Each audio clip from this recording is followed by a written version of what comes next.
Welcome back to Valley Forge Sports Network for the second round of the 4 Chapters Disc Golf Tournament Series. We've got Chapter 1 Fire, driven by Innova, up next. Don't forget to smash that subscribe button. Don't forget to drop a comment thanking Tecumseh and John Copeland for letting us use this beautiful track. And do not forget, most of all, head over to patreon.com/valleyforge to learn more about how you can help shape the future of amateur disc golf. I'm Chris DeMarco, here with Zachary Tassone and Dan Schifrin. Taking a look at this leaderboard, boys. What are we thinking? I mean, looking at this, that's almost 10 players within 2 or 3 strokes. This course has a lot of double, triple bogey potential and birdie potential on that front 9. So depending on how people are scrambling, we can see a lot of swings. Realistically, anyone here could be at the top. We are going to crown a Fire champion today. Somebody's walking home with that pound bag. Big shouts out to Pound. Let's take a look at this lead card. Ron Gardner making that lead card. He's got solo first place. At 929 rated, he's a solid golfer, but make no mistake, he's in the middle of this pack of 70 right now. Absolutely thrashing on his home course. Big ups to Ron. Up next, we got Dylan Cook, another mainstay at these Valley Forge events.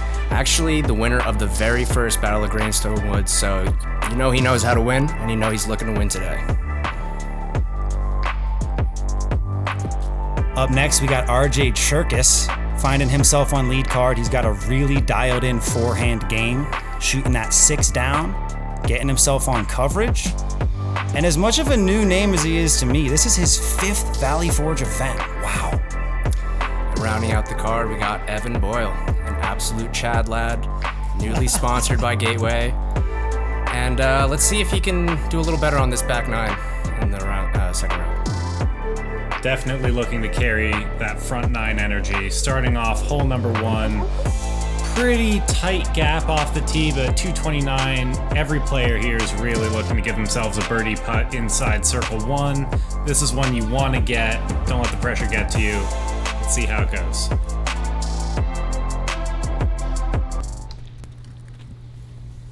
Up first, Ron Gardner.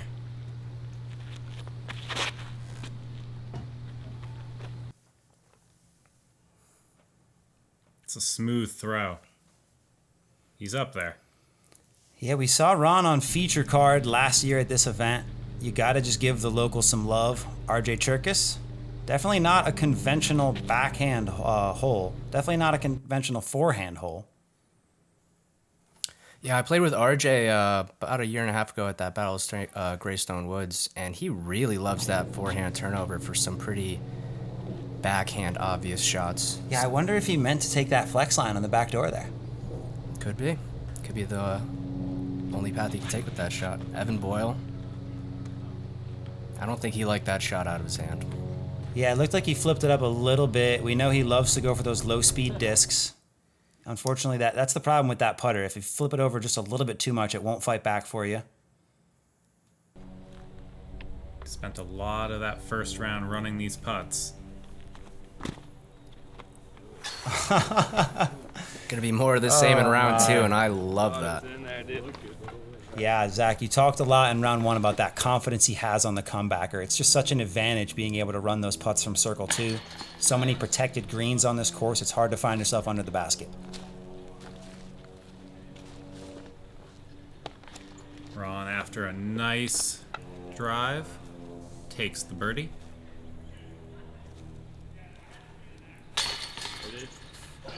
Strong putt on the left side there for Dylan to start out with a 2 as well. Gardner getting the hot start. Cook getting the hot start.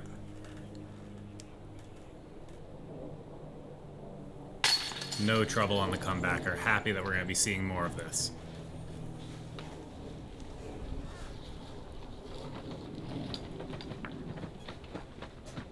Rounding it out. Bit of an unconventional drive off the first tee from what we've seen, but if you're carding a birdie, you're doing something right. Yeah, it doesn't matter how you got there, it just matters the score. The look on RJ's face tells me that was exactly the line he went for. I feel like if he got lucky there, he would have been like chuckling or something. Right. Crazy. Hole 2. Again, another backhand hole, but I'd like to see RJ take another one of these turnover forehand lines. I feel like this might actually play a little bit better for him. really looking to get yourself again into circle 1, maybe circle 2. Early kicks can be trouble here.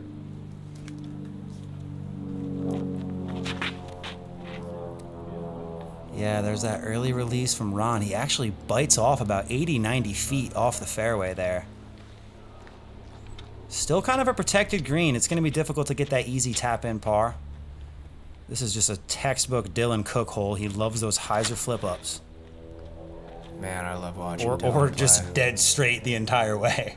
That was gorgeous shot into the green, about 25 feet short.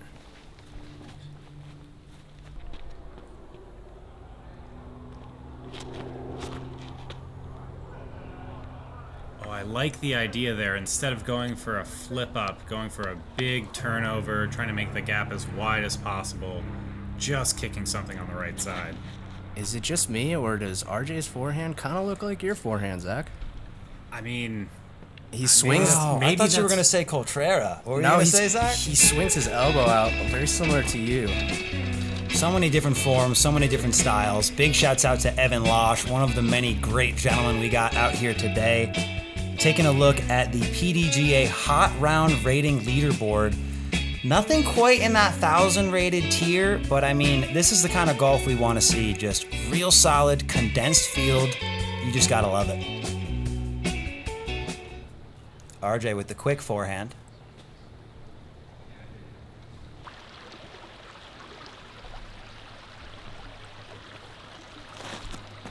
you can see even from a spot in the middle of the fairway, there are small trees to contend with from just about every angle. I really like that from Ron, picking the largest gap, trusting that he's going to make a circle 1 putt, even if it's not within 10 feet. Smart play right there. Unfortunately, that's going to be a bogey for RJ, missing the par putt. Yeah, loving that left side. Another birdie for Dylan Cook. I like RJ's putting form a lot. He's got a real solid putt, it looks like.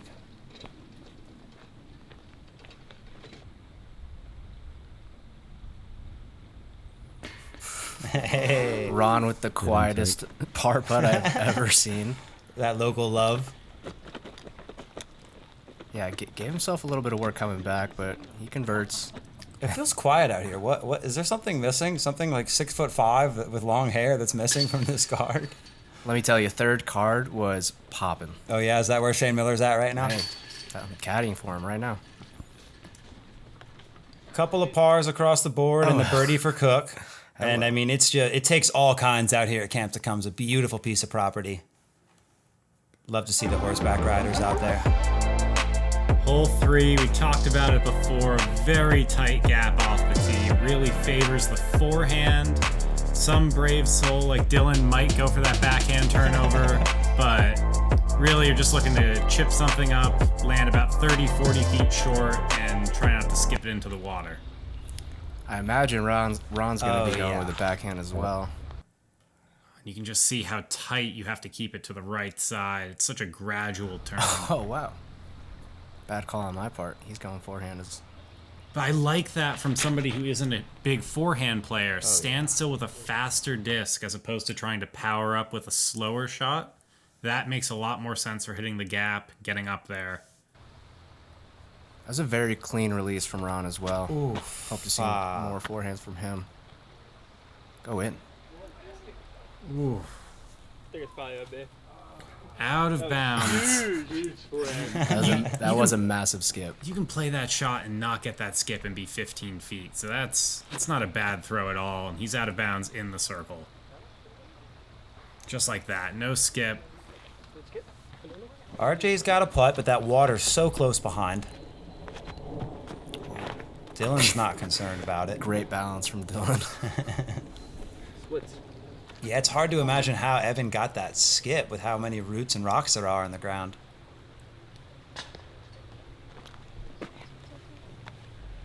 Strong stroke from RJ. Ron with about 35 feet. Really put some height under that disc. Made sure that wasn't going straight at the basket with speed, mitigating that out of bounds risk.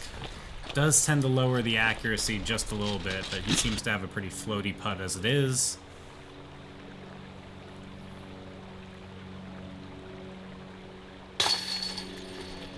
God, these guys are so good at putting. Absolutely took the words right out of my mouth. I mean, I'm aware that's like 18 feet, but I love the lack of confidence. doubt. Yeah, The confidence in that stroke was really It's just apparent. fantastic. It's healthy disc golf to watch. You know, it doesn't give me anxiety watching it, like you said earlier, Dan.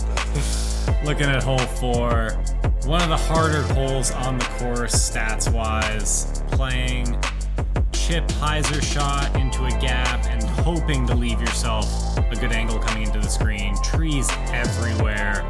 Easy to skip off the fairway on the first shot. Creek is out of bounds. This is another Dylan Cook Woods hole. Only got par on the last hole, but he did hit a nice little putt. Confidence has got to still be high. And I think that kicked down center fairway.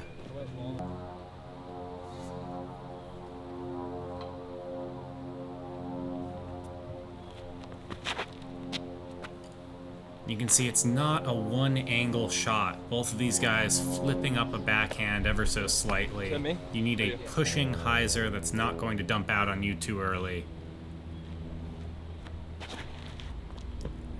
Boyle's trying to use all of that width. He gets a little bit caught up. We'll see if he tries to get back out to the fairway or go through that back door.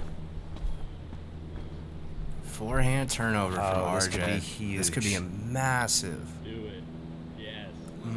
Really well done to shape that shot there. That is a move. You put a move on. But out to the right side with his forehand, I could see him still going for the green here.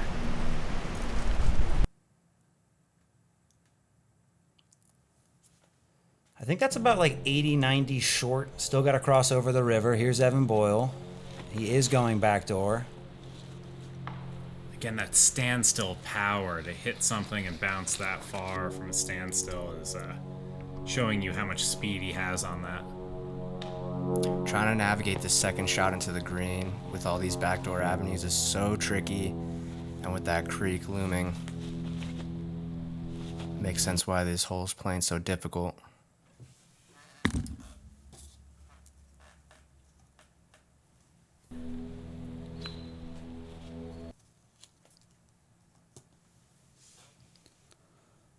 RJ's working his way up the fairway.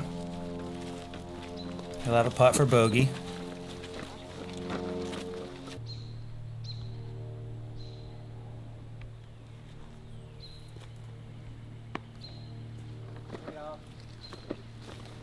Nicely done from Evan.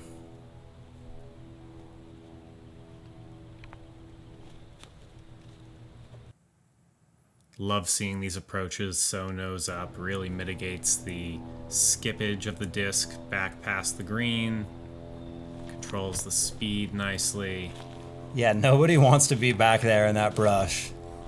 Tick central. Check yourself for ticks if you played disc golf today. Here's RJ coming back at the water. Sometimes they flop over, sometimes they don't. It's a good looking bid regardless.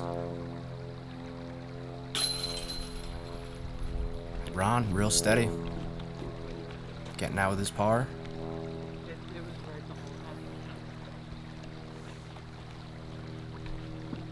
I just love seeing Ron on this lead card. Fantastic disc golfer. Saw him recently at Music City Open just randomly walking around. I was like, oh, what's up, Ron?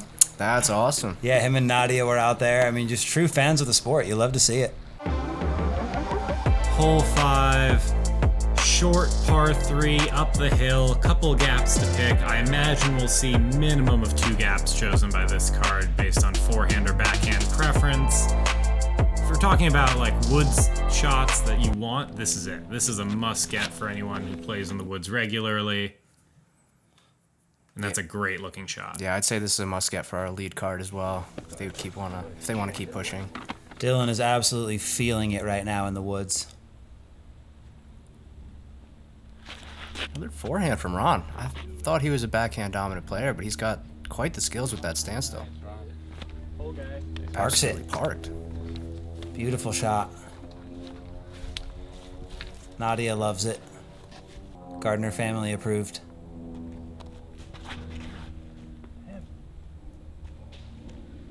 And that's that uphill factor of the hole coming into play. Just kind of Didn't get it high enough. Oh, this turnover forehand line's starting to look like the real thing. Oh, that's My RJ. beautiful shot from the young lad. Not an ounce of flutter on the disc. Came in slow at the right distance. And look how softly that landed on the green. Absolutely pinned it. Most likely going to see 3 birdies in a par. Let's see if Boyle can keep up. Man, these runs. Great height. You got to give him that. Great height. That's the next farthest out. We're looking at 3 birdies on this hole.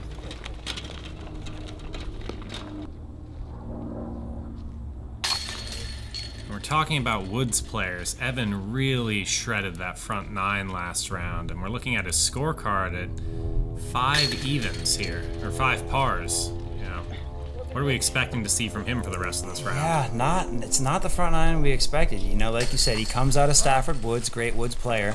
Just recently won at Valley Forge Spring Training at Greystone. I'm looking, if I'm Evan, I'm looking to definitely get a few strokes here before we head into this back 9. Another hole to pick strokes up on. Hole 6, par 5, 755 feet. First shot, tight tunnel, hoping to end up right or just dead straight at about 300 feet. Second shot, either getting real aggressive going for an eagle or laying up trying to take an easy birdie. And that's Tecumseh front 9 for you. Trees everywhere. You're hoping that when you hit one, you're landing in the middle of the fairway. Yeah, there's so much room to go big on this second shot. I feel like Dylan's going to be happy with that result when he gets up there. Ron, kind of off left in the rough. It's not that thick over there. We'll see how it plays. It gets pretty tricky to make progress forward on that left side. It's thick enough to lose a disc. You see it almost every tournament. It's true. I love that forehand play. Even if you hit early and drop a little bit, that right side is much more open for that second shot. Oh, man. Boyle struggling to find the momentum. There you go. We haven't had to see much of his scramble game yet, but that standstill is going to come in handy out here in the rough. Full commit on the follow through there. Oh, yes. He's definitely getting a little bit of supercharge wearing the red, orange, or yellow shirt. That's what you want. Gorgeous second shot. Dude, this kid's forehand is insane. Get up. Oh. I love these turnover forehands. I don't think he's throwing a backhand yet. He's got the potential for that to get back to Heiser and go another, what, 80 feet? Minimum. I mean, Definitely.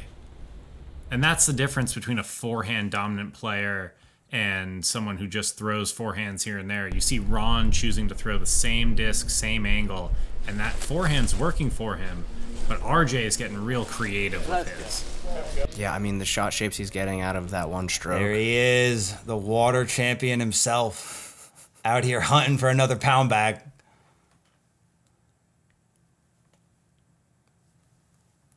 Circle 2.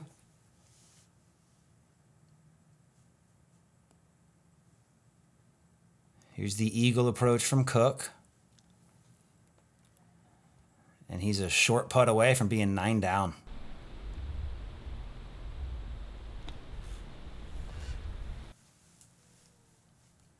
That's a good approach shot. Give himself a look from circle 1.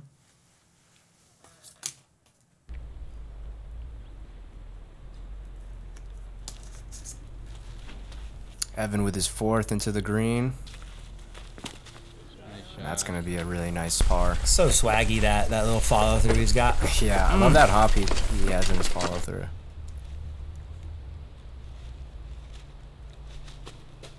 Wow, I'll be honest, I thought Ron was another 15 feet closer.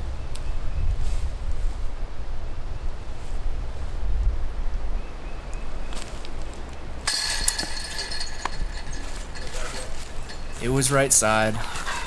Really wanted that to drop for the kid.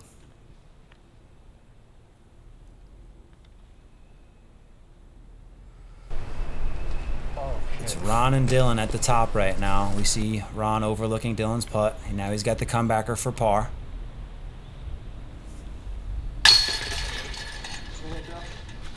thinking about you. Made it work. Think about me. I was like, hey, go watch. Yeah, it's tough. When you know someone's hunting you down, you know somebody's got positioning. All right. I love Dylan's just open dialogue there.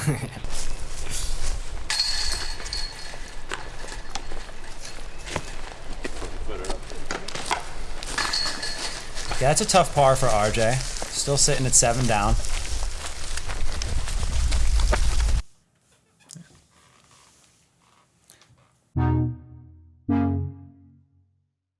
How is your putter release so powerful even as far out as 50 feet? A lot of the power on my putt is generated from like a little finger pop / wrist action at the very end. Hold a disc in your hand even when you're sitting down on a couch. You can kind of just pop it up. Try to like pop the disc vertical. Do this and just slowly practice getting it higher. And you're just really trying to use your wrist, not really your arm. That's how I do it, and that's a tip to how you can do it too.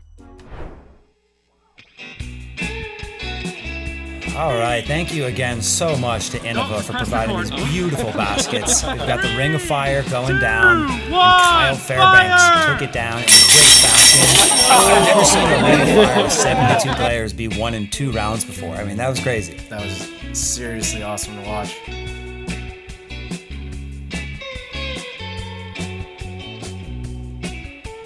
All right, taking a look at the leaderboard after 6 holes. Still got 15 to go before we crown a champion. It's getting tight at the top. We got Ron Gardner and Dylan Cook duking it out on that lead card at 9 under.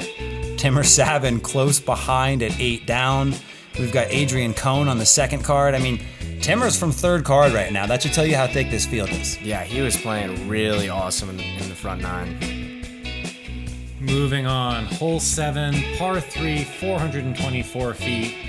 One of, again, the harder holes on the course just because of how difficult it is to access this green. You're going to see some turnover backhands, hoping to flatten out at the end of the flight and kind of skip through this gap here. We're going to see maybe a power forehand here as well. Dylan absolutely stepping up and ripping it so fast. Cotrera has no grunt, idea. dude. I wasn't even recording. I mean, That grunt. it's him and Ron right now. I mean, you know, RJ's only 1 behind, but you've got to feel like you're in the driver's seat looking at the leaderboard. And that's not going to hold over for Ron. He's going to leak left over to the next tee pad. Yeah, we saw in round 1, Shane Miller got caught over there. It's not going to be an easy par for Ron, but at this point, that is definitely what he's looking for. Oh, now that we're out in the open, we get to see some power forehands. I like that. Coming up a little short. Might be more of a layup play here. It is very difficult to get a forehand through any of the gaps up there. I don't care how good your turnover game is. I'm finally seeing the Tassone comparison, Dan. He's got that big, like, very Eagle McMahon swing through. Very big swing. You know, he's got a lot of work before he catches up to the Fire champion himself, but I like RJ's future. That's my scrambler. We're about to find out.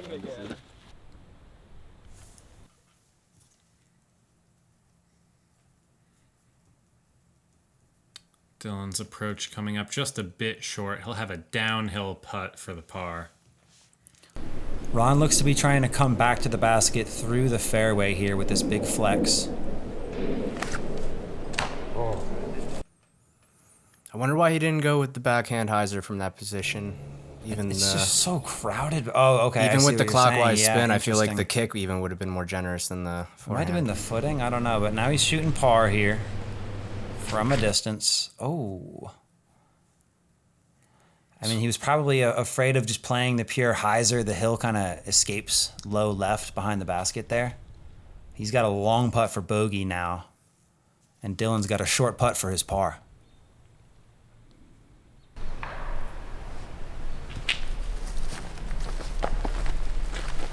This is what we were talking about. These holes, every hole out here can be birdied. Every hole out here can be broken down for a, decently easy par for the high-level players of this field. But there's danger on almost all of them. We're seeing some big swings here.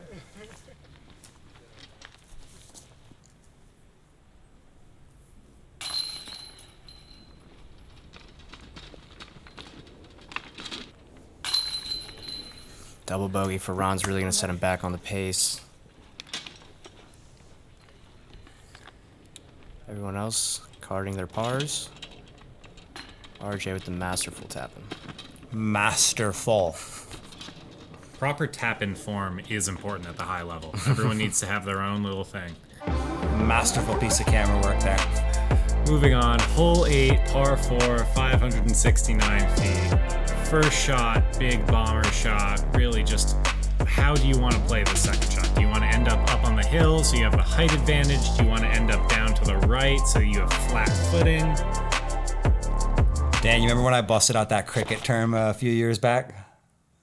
Which one? He really put the hoof down. Oh my god, that one absolutely. I should have just pulled it out on you. If you did, I would have. I really should have. I wish we could get a highlight clip to go all the way Oh goodness, that one stuck with me. Boyle still looks calm out there. I mean, pars across the board. He just saw Ron and Dylan slip up a little bit. Let's see if he can strike. I mean, we talk about his front 9 last round as being where he really put the pedal to the metal, but he was not far off on this back 9, so I'm not expecting him to not be able to catch up here. I think there's still at least 5 to 10 players in the mix looking for the win here. Gardner. Yeah, didn't quite get the height to get that one to come back, but again, not the most important tee shot here. It's really just about getting that feel-good rip coming out of the woods. RJ, difficult spot to be. Yeah, that's where a backhand would have really come in handy on that second shot. Wow, he trusted that thing to flip. I like that. Playing it high and letting it stall is a nice way of controlling the distance, especially for a green where you might not be able to see the basket on. Oh, you savage. Did he just go through that little gap? Yeah, he just went through the island of rough there. Went a little long, but we'll have a look for his birdie.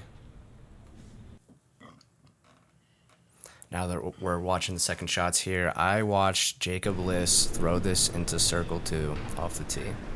Wait, what? Oh, he did that. He just drifted it over to the right. Wow. And had it finish into this little peninsula. That big bush is placed in such a great spot to just block that easy hyzer in. Right.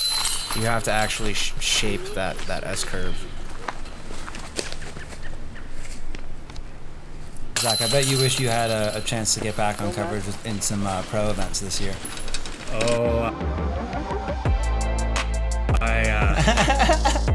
I do miss these events.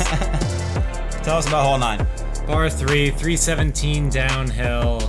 Tightly guarded green with all these trees. This is a backhand hole. I'm kind of interested to see how RJ attacks this, but just a little backhand hyzer out to the right. Try to miss that big old canoe there. RJ's probably going to elect to take it left of that tree that's in the foreground there. Important to mention then, everything to the left across the road but short of the second road is OB. So that's carrying OB quite a ways.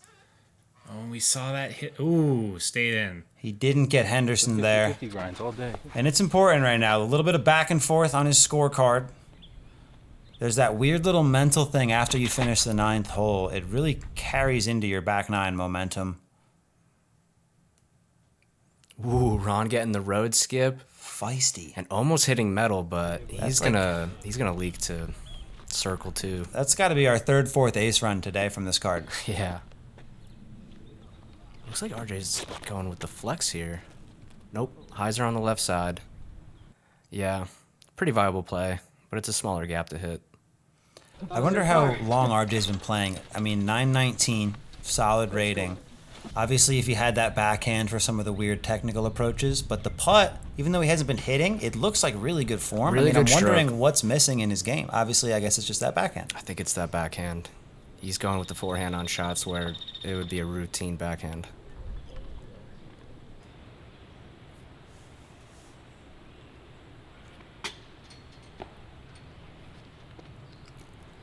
Unlike Evan. Yeah, he wants that back. Don't do it, Evan. Don't do it, Evan. Yeah, uncharacteristic from Evan there.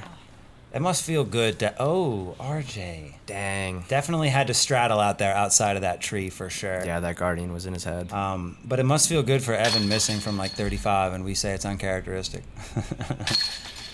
I hope it does.